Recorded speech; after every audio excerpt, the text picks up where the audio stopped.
Okay, in today's session we will discuss about Java Bean.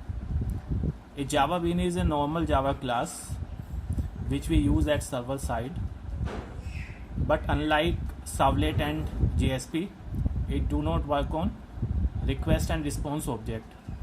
However, a Java Bean should have some properties which distinguish a Java Bean from other Java classes, like it provides a default no argument constructor.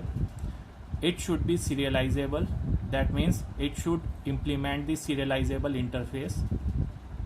The serializable interface is simply a marker interface. It does not contain any method which the Java Bean should implement.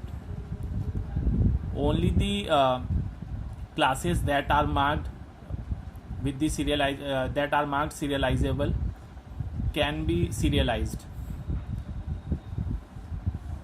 The next property is it should have some properties which can be read or written. Accordingly, for every property it should have getter and setter methods. Now we will see some examples of Java Bean. Okay, this is the example of a simple Java Bean. A Java Bean is normally written within some package. So in this example, we have created a employee class which have two properties, ID and name, and for both ID and name it has getter and setter method. So setter methods are used to initialize the value of properties, and getter methods are used to read those values. Now once we have created the Java Bean, we have two options to access them in a JSP class, in a JSP page, and one option to access it in the Servlet page. This class can be accessed by importing this package and then creating the object of that class. We can use this method in both Servlet and JSP page. In JSP page, we can use one more method to access the methods of a Java Bean through useBean action tag. We have already discussed the action tags in our previous videos. So using useBean action tag, we can access this Java Bean class. Let us see one more example of Java Bean. In this example, we have created a simple class inside the package beans which calculates the square of the number. So this is the very simple example which is calculating square of the number supplied. Now this bean class can be used in the Servlet by importing the beans package, or in JSP by using the useBean action tag. So in this example, focus on these two lines, JSP : useBean. This is the action tag. This ID is used to create the object of the class. So in this example, OB1 will be object of this bean class. How do we write the class name? We write the class name as package name dot class name, and then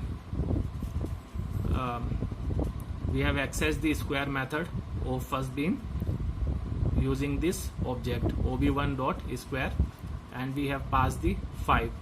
So this example will print the 25. So this are the very simple examples. Let us see one more example. In this example, we have created a database bean in which we have created the three methods: get connect, get result set, and execute query. Get connect method is used to establish the connection. Get result set is used to execute the select type of queries, and execute query method is used to execute the all other queries except the select query. So now this is the main use of using the Java Bean.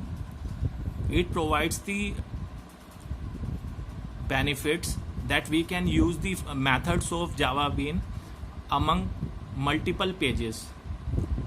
See, a website or web application is collection of web pages, and if we want to use some methods in multiple pages, we can do that by defining that method in a Java Bean.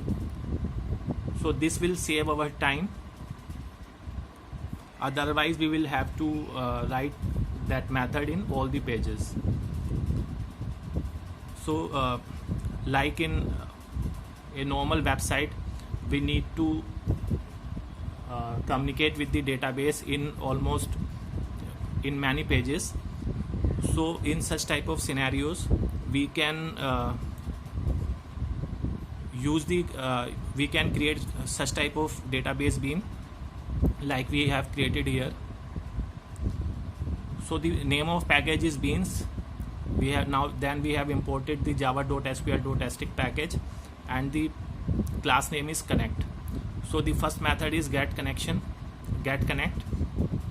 So here same steps. First we have load the driver class and then establish the connection. This is the static part. 3306 is the port number, then CS is the database name, username and password, and this method is returning the connection object. Then in the second method, we have first created the connection using the same method get connect, which we just defined in the same class. Then we have created the statement and executed the query. This method is returning the result set object, and for all other type of queries we have created a execute query method. Again we have created a connection and then execute update. This method is returning an integer type of value. This value indicates the number of rows affected by this query. Okay, now let us use this bean class in our example. Okay, now let us use this bean class in our servlet. We have first imported the bean class here. Import beans.connect. Now we have bean class in this package. After that, we have created the object of connect class. Connect ob is equal to new connect, and then using the object ob, we have established the connection with the database ob.getConnect. Once you have established the connection with the database, then we want to execute a select query. So select star from menu, for running this query we have used the user defined method get result set in the connect class, and then it returns a result set which is stored in this object rs, and then we are traversing through this result set. which is printing the values. Now let us try to run this.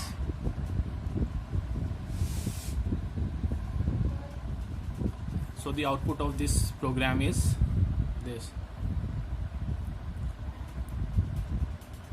We have displayed the record of menu table, which contains some items and their corresponding cost.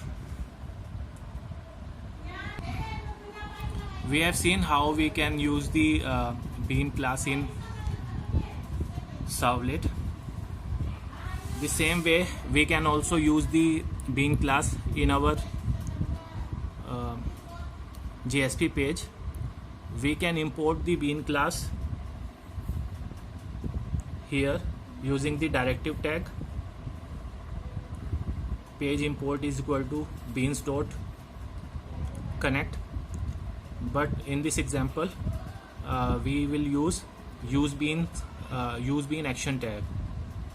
So with JSP we have two methods to access the bean class. So here we have created the object of beans.connect class.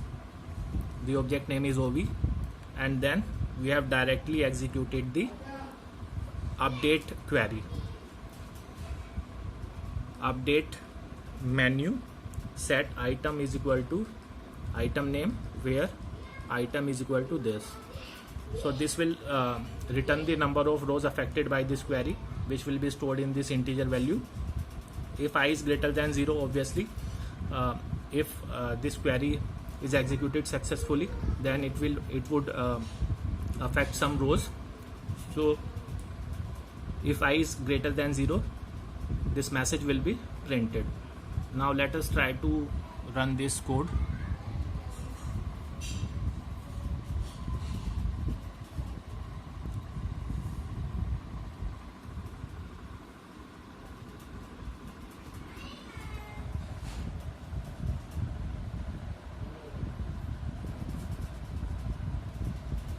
So our query is executed successfully. Okay, so same way we can also import this bean class using the directive tag. So this is how we can use the bean class in our JSP or Servlet pages. In the next video, we'll discuss about the JavaScript. Okay, thank you.